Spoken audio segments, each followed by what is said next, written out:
on the pragmatics of communication emanates from Habermas' Christian Gauss lectures, originally delivered at Princeton in 1971, which were subsequently integrated into his comprehensive theory of communicative action during the early 1980s. The translator astutely places these studies within the framework of the recent linguistic turn, a perspective that challenges both the purported objectivity of transcendent reason and the presumed neutrality of language. The scope of the questions addressed here is expansive and intricate. They delve into fundamental inquiries, such as whether needs are inherently private, or if some can be regarded as universal. Additionally, the work explores the nuanced relationships between truth, justification, and need, as well as delving into the intricate interplay between normative rhetoric and human behavior. Furthermore,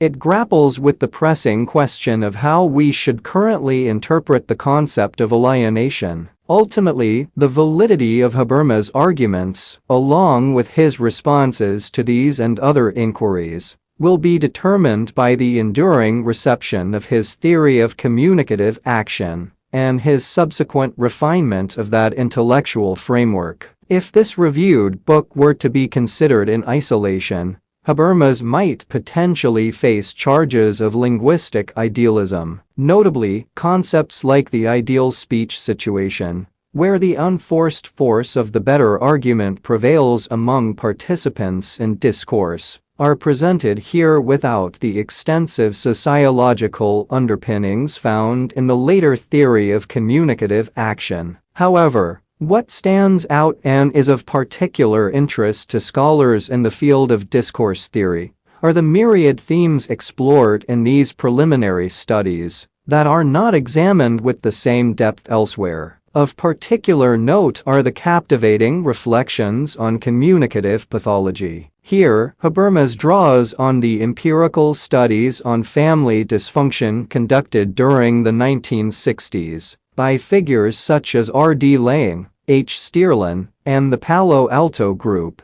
including the contributions of W.D. Winter and A.J. Ferreira. Habermas argues that these studies serve to demonstrate that asymmetrical power dynamics stem from a breakdown in communicative engagement between participants, leading to its replacement with a purely strategic form of communication.